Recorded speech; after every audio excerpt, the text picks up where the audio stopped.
Good morning, this is Vicky. And this is Jo. And we're the Two Natural Ladies. And we talk about the good news we all need and ways of getting the most out of life. We help people with practical, uplifting ways we can all make a difference. And we're striving for better, not perfect. And we love a good laugh. Please enjoy the show. So today's podcast is brought to you by the Two Natural Ladies, which is pretty cool. Very cool.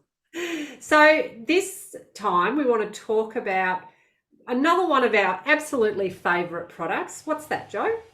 Oh, our beautiful body wash range. Yes, absolutely. So, and they come in some amazing fragrances as well as a low fragrance for people who are sensitive to fragrance. One of my favourite fragrances is the Island Escape, which is a tropical smell. Yeah, it's sort of coconutty. Yeah. The other one is the beautiful blood orange. And the blood orange comes in 250ml, 500ml and 5 litre. Yes. And the Island Escape comes in 500ml and 5 litre. And then the original for those who might not like fragrances or have trouble with fragrances for whatever reason. Yeah. And what do you love the most? I tend to go for the blood orange. Yeah. However, I'm more than happy to have the Island Escape. What I love about them, the things I love about them, apart from the beautiful fragrances, is there's no soap in them. So it's really good for our skin because we have an acid mantle, and you can strip the acid mantle with harsh soaps and caustic sodas and things that other soaps have got in them, and that leaves the skin open to bacteria. And that also, because it has no soap, you don't have to clean the shower very often or the bath. That's the best out of it, because much as we sell cleaning products, we're not big on wanting to clean. No, it does reduce the build-up of fats in the shower and the bath, wherever you're using it. And it also, that orangey stuff, yes, sort of the bacteria, that's a rare thing to see when you're using our products. So, and of course, next time we can talk about what we use to clean our bathroom. Yes, when we have to, which is not nearly as often. Not as often. It's great for sensitive skins, the body wash. People with who might have tendency towards eczema, which is actually me. So, and I've been using these products for many, many, many years, and it keeps my skin, nice and calm and relaxed and refreshed. So go to twonaturalladies.com.au and check out our range. Cool. So what are we going to talk about today, Vicky? I think I want to talk about neural pathways. Right. Yes. Okay. I'm just imagining all these little tentacles in our brains. That's it. And I actually, I've got a visual sort of analogy, which Shane and I went bushwalking yesterday, just down the Mornington Peninsula, along the coast. So it's beautiful. We got the bush, we got the sea, we got it all. And there were some, well-made tracks that were purpose-built for people to walk on, and even boardwalks. But there were some other ones that were sort of, you could see just been trodden down over time by people. Others that you could see were there, but they'd been overgrown. And that's how I think of our neural pathways. Yeah. So, you can create new thoughts and you can create new change by beating down a different pathway and even recreating a pathway that might be less used, but and it might take a bit more work because I'm imagining, you'd need a machete or something. I don't know. I think that's what they're called. Those big sword things. Yes. Cut down the weeds and the tree, not the trees, but to get through. So you've got to work harder.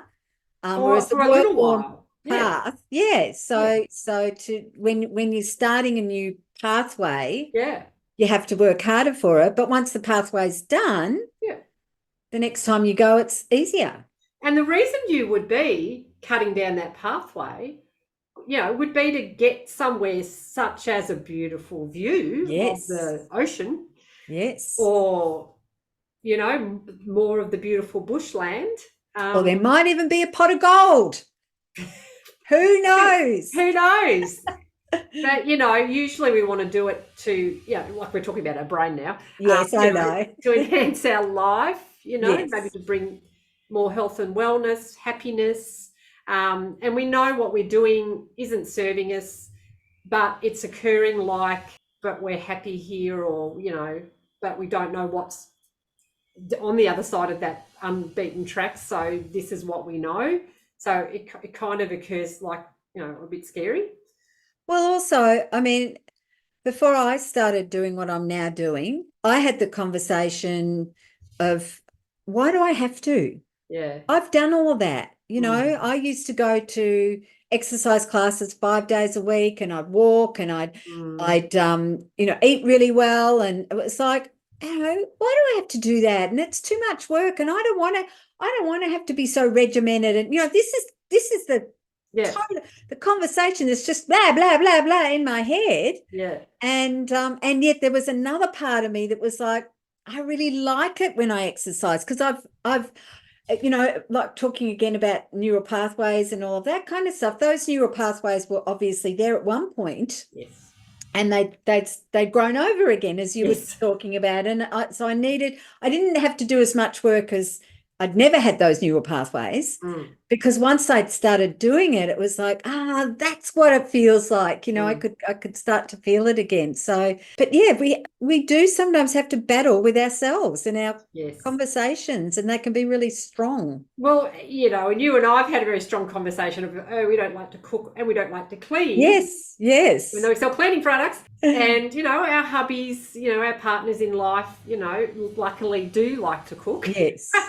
But I do cook, I do get in the kitchen. And what motivates me is actually creating yummy, healthy, nourishing meals that will enhance my health, not take away from it.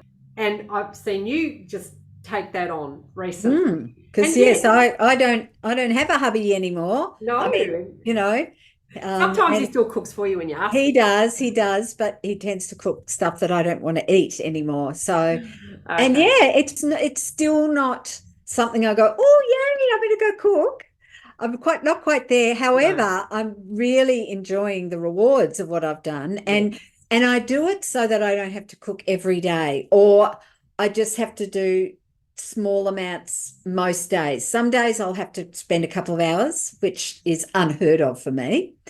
But the results, I made this amazing non-cheese cheese sauce, which is just so yummy. And then a dip, a sun-dried tomato dip.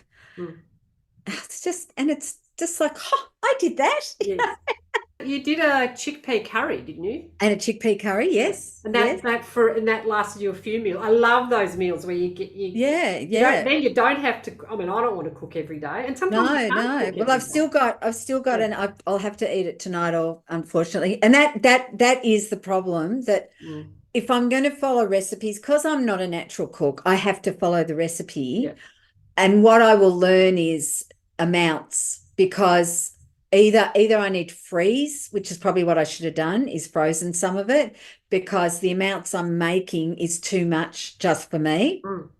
So, which means that I am unfortunately probably going to end up throwing a bit of that out. But yes, so that's what I'm learning now. Another neural pathway. I'm learning how to cook enough. Yes. Or, freeze, like it's perfect to freeze. Yeah. But I didn't think of that, because I thought I would eat it over the period of time. But of course, I don't want to eat that every night. I want to change it up. So, yes. Yeah, well, and that's what I made a dish last week, and it's just me and my hubby, but there's two of us eating it. And we had it, as I made it the first night, and then the second night I put, I think, an extra tin of tomatoes in. And then the third or fourth night after that, I threw in because we only had a little bit left, but I threw in some coconut cream, and I baked up some sweet potatoes, like thick, sweet potato steaks. Yep. And just put that on top as a topping for the potatoes. Yep. And now I'm making myself hungry. And Shane loved each variation of the meal. Yes. And that's a transformation. He's a transformation, because that's the sort of food we're eating now. he would have turned his nose up at. Yeah. But and that's the other thing. You just it's like a domino effect. Once you make one change, like if we're talking about health, then the body starts to change in other ways. Like the body will just take over its own healing. So you do some extra exercise, or do some exercise, or do something different. Start eating differently, and all of a sudden it's a cascading effect. I would assert that's for every area. So if you're thinking of your business or your work, that when you take on something new, because we have this fear of failure. Yeah. And so a lot of the times, and even kids at school, we don't want to do anything new because we're likely to fail at it. So it's really interesting that if we're willing to step out of our comfort zones and do something that we're not really used to doing, or think we can't, or whatever the conversation is in our heads, and do it, we can delight and surprise ourselves. And if we do fail, I was prepared that these meals, even though I followed a recipe, were going to be crap. They were going to taste yucky. I was delighted and surprised that they tasted so good. Yeah, that's awesome. And thank goodness when we were learning to walk, we didn't have any of those. I know. Because we would not be walking right now. That's right. Yeah. Look, having two grandbabies that I'm watching and just watching. Yeah, that's right. They just go for it. There's no, and they fall and hit their heads and all the rest of it, but they just keep going and keep doing it. And the other thing I love, because we have created so many things that we already know, in inverted commas. So we don't even look at things. No. Like even me looking outside my window, I've already decided in my head, not that I know it consciously, that I already know what's outside. Yeah. So you don't really look at things, whereas they see everything new. So, when I'm playing with them and I show them something and they'll play with it for a while and then they'll want to go off and do something else. But when I show them that thing again, it's like it was brand new. Yeah. And I love that. I love that they just see everything as new. Yeah. And certainly as much as we can. Yeah. That's a great thing to do. Well, I know that's not quite what we were talking about, but no, that's fine. Well, no, but it's interesting. One of the things that I think of in my life, like a big change that I was resisting, was moving.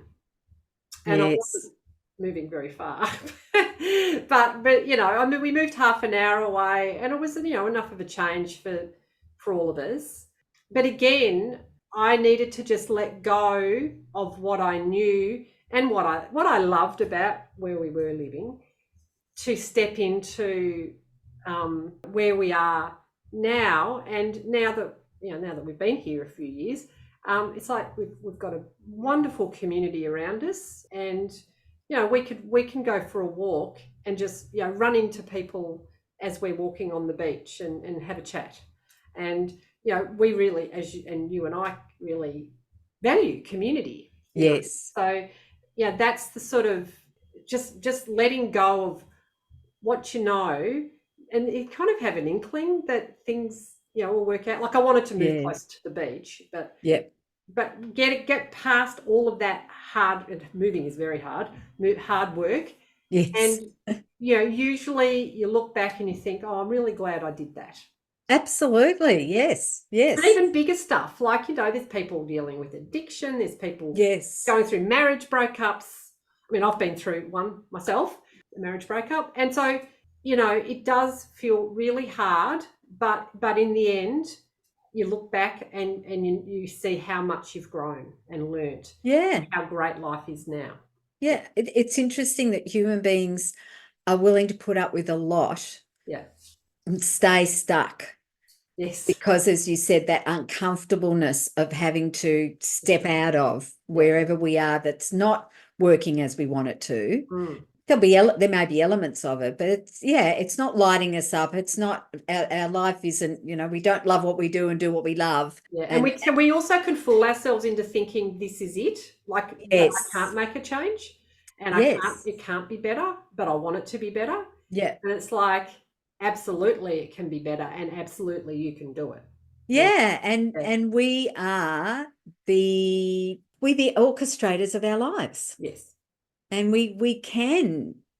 I mean, there are certain things that maybe, look, I don't even want to say that, actually. I was going to say there are certain things maybe we can't do. I Who knows? probably can't be taller. No. And at this stage, I can't fly, like without a plane. Yeah. And I'm not going to try. It's not one of those things that I can do it. I can do it. Climb up the 2 stories and jump off. Yes. So there are certain things, that's right, that aren't going to happen. But in general, and there's always help and support available, whether yes, it's family, friend, or it could be a hypnotherapist. You know, yes, you and I have both seen hypnotherapists. yes, And we've both done meditation training, because meditation yes, is amazing. And most people will usually, you know, if they're not there yet, they'll say, oh, it doesn't work for me. But meditation is amazing when you get it. And so that's what help's available, you know. Well, talking about meditation, because this morning my brain was going, blah, blah, blah, blah, blah, blah. You know, sometimes I only do about 12 minutes a day. Yeah. And sometimes I start and then it's finished, you know, because I have listened to sound bowls. And then you drift off in this beautiful. Do you drift and float? Sometimes, when it's sometimes. Good. Yeah, absolutely. Yeah. Absolutely. Whereas today it was like chatter. And I think that's what people, and certainly me, it's like, well, that's not the way it should be. Well, and meditation teachers say it's all perfect, right? Yeah. Well, sometimes when I'm chatting away in my head, I'm thinking, I need to ask someone, what exactly should meditation be like? You know, am I doing this right? Do I need to do something else? There's a topic for an interview, because we are going to have interviews. We could Yes. have somebody on to talk to us about that. Yes. Yes. I think that's a great idea. Yeah. So, yes, be the change you want to see in the world. What's the other one? If nothing changes, nothing changes. Yes. Yeah, and doing the same thing over and over again and expecting a different result is the first sign of madness, they say. That's right. Yes. So there you go. There's the wise words of wisdom from the 2 natural ladies. Thank you very much.